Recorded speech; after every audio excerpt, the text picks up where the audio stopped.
So hi guys, this is Sana Tripathi and welcome back to my channel.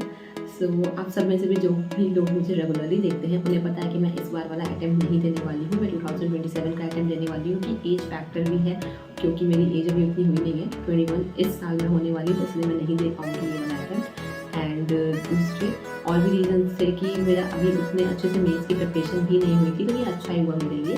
तो 2027 के attempt में मैं कोई भी कुछ भी कमी नहीं छोड़ना चाहती, तो इसलिए मैंने एक अच्छी वाली स्ट्रैटेजी बना ली है उसके लिए। एंड ये स्ट्रैटेजी मैं आप सबके साथ भी शेयर करना चाहती हूँ। तो ये स्टार्ट करते हैं। यहाँ पे मैंने जितने भी वीक सब्जेक्ट्स थे मेरे, उनको पहले आगे वाले ही मंथ में उनको रखा है। एंड जितने भी ईजी सब्जेक्ट्स थे उनको लास्ट में कवर करने के लिए रखा है। तो जितने भी सब्जेक्ट्स थे स्टार्टिंग में जिनसे मैं प्रोक्रेस्टिनेट करती थी, अवॉइड करती थी उनको पढ़ना, तो जैसे कि एथिक्स है, एथिक्स की कवरेज मेरी अच्छी नहीं है क्योंकि ये एक मेंस ओरिएंटेड सब्जेक्ट है। एंड मेंस में ही मैंने पिछली बार भी मेंस की तैयारी मैंने अच्छे से नहीं की थी, तो यहाँ पे मैंने मार्च 2026 जो है उसमें मैंने पूरा एथिक्स के लिए ही रखा है। Ethics as a core subject का ही मैं यहाँ पे कंप्लीशन करूँगी। और एमए सेकेंड सेमेस्टर की तैयारी, साथ ही साथ डेली ऑप्शनल स्लॉट भी होगा, करंट अफेयर्स के लेक्चर अटेंड करने हैं, करंट अफेयर्स की मैगजीन पढ़नी है, और साथ ही साथ टेस्ट सीरीज भी लगाती रहनी है, और मेंस आंसर राइटिंग की प्रैक्टिस भी करनी है डेली।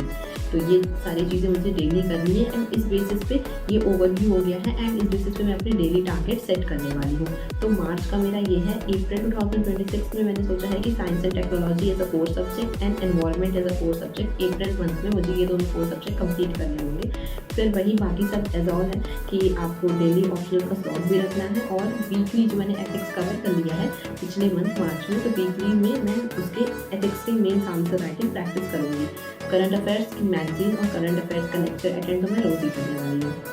मई 2026 में art and culture, ancient history and medieval history और पोस्ट मॉडर्न हिस्ट्री, ये सारी चीज़ों के लिए मैंने मई 2026 के लिए रखा है। क्योंकि जो एंशिएंट हिस्ट्री है, मेडिवल हिस्ट्री है, आर्ट एंड कल्चर है, ये मैंने अभी रिसेंटली जैन और फेब में कवर किया है, अच्छे से बहुत ही अच्छे से कवर किया है। तो इसीलिए मैंने एक ही मंथ में इन तीनों को, और साथ ही साथ पोस्ट मॉडर्न हिस्ट्री जो अभी मैंने कवर नहीं किया है, तो इन चारों को एक ही मंथ में रख दिया कि बहुत आसानी से मेरा कवर हो जाएगा। फिर बाकी सारी चीज़ें वैसे ही हैं कि टेस्ट सीरीज भी सॉल्व करनी है, मेंस आंसर राइटिंग प्रैक्टिस करनी है एथिक्स की, और साथ ही साथ जो साइंस एंड टेक्नोलॉजी और इन्वायरमेंट, ये दोनों जो कवर हो चुके हैं पुराने मंथ में, तो इन दोनों की भी वीकेंड्स में ही सिर्फ इनकी प्रैक्टिस करनी है, और बाकी सारे दिन जो सब्जेक्ट्स मैं लेके चल रही हूँ उनकी प्रैक्टिस करनी है। फिर जून में हिस्ट्री कवर करना है, और जिसमें आपका मॉडर्न हिस्ट्री आता है। सिर्फ मॉडर्न हिस्ट्री के लिए ही मैंने जून दिया है, और जितनी भी टेस्ट सीरीज़ में मुझे टेस्ट सीरीज़ लगानी है सारी सब्जेक्ट्स की, जो मैंने पहले ही ख़त्म कर ली है। जुलाई एज अ मंथ में मैंने इंडियन पॉलिटी की कवरेज की है, और बाकी सारा सेम वैसा ही है जैसा हर सारे मंथ के लिए, सारे सब्जेक्ट्स के लिए है कि आपको ऑप्शन स्लॉट डेली रखना है, करंट अफेयर्स की मैगजीन, करंट अफेयर्स के लेक्चर और टेस्ट सीरीज सॉल्व करनी है डेली। और अगस्त में मैंने कुछ भी नहीं रखा है। यहाँ पे मैंने रखा है कि पूरे अगस्त के मंथ में मैं जितने भी सब्जेक्ट्स मैंने अब तक कवर किए हैं उनका ही रिवीजन करना है, उनकी ही टेस्ट सीरीज सॉल्व करनी है, उनकी मेंस आंसर राइटिंग प्रैक्टिस करनी है। हाँ, ऑप्शन का स्लॉट तो डेली में रखूँगी, और साथ ही साथ करंट अफेयर्स का स्लॉट डेली में रखूँगी। अब सितंबर 2026 में ज्योग्राफी की कवरेज रह गई थी, तो पूरी ज्योग्राफी मैं अपना सितंबर 2026 में कवर करूँगी, और बाकी सारा मेथड वही है। एमए का थर्ड सेमेस्टर भी शुरू होने वाला होगा, तो मैं यहाँ पे एमए के थर्ड सेमेस्टर की प्रिपरेशन भी मुझे इस टाइम पे शुरू कर देनी होगी। अक्टूबर में इंडियन इकोनॉमी की कवरेज पूरी करनी होगी, और सेम बाकी सारे जो टारगेट्स होंगे वो सेम वैसे ही होंगे एज ऑल जितने भी हैं।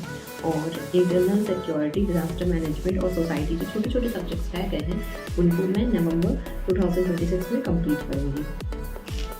तो आपका अगर ऑप्शनल स्ट्रॉन्ग है, तो आप चाहें तो अपना जो डेली टारगेट्स में ऑप्शनल को आप अल्टरनेटिवली भी डाल सकते हैं, या फिर एक वीक आपने ऑप्शनल कवर किया, एक वीक नहीं किया, उसमें आपको योर सब्जेक्ट जिसमें आपका वीक है आप वो डाल सकते हैं।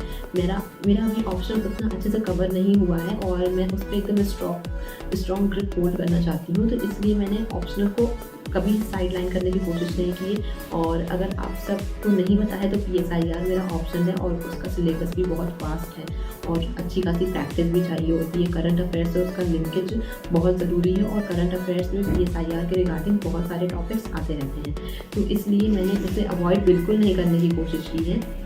या तो यही मेरे टारगेट्स हैं और यही मैंने नोट डाउन किए हैं। अब नवंबर तक मेरा, अगर मैंने ये स्ट्रैटेजी अच्छे से ऑप्ट की तो नवंबर 2026 मेरा UPSC का सिलेबस अच्छे से कंप्लीट हो जाएगा। एंड उसके बाद मैं ये ख़त्म करने के बाद ही मेरे पास अच्छे खासे टाइम बचेंगे, दिसंबर, जनवरी, फेब, मार्च, अप्रैल, 5 महीने बचेंगे मेरे पास। तो उसके लिए मैं अपनी स्ट्रैटेजी नेक्स्ट बना सकती हूँ रिविज़न के लिए। तो मेरे हिसाब से ये स्ट्रैटेजी मेरी अच्छी है, बस मुझे इस पर वर्क करना है and I will try to do my best and I will keep working on my strategy. तो आप सबको अगर कोई भी कमी दिख रही है या फिर आप सब कोई भी पॉइंट्स मुझे सजेस्ट करना चाहते हैं तो आप कमेंट में ज़रूर बताइएगा। और अगर आप इससे इंस्पायर हो रहे हैं या फिर अगर आपको थोड़ी भी हेल्पफुल लगी है ये स्ट्रैटेजी तो आप इस वीडियो को ज़रूर लाइक करिएगा, शेयर भी करिए अपने एस्पायरेंट फ्रेंड्स के साथ और मेरे चैनल को ज़रूर सब्सक्राइब कर दीजिए। Bye, thanks for watching.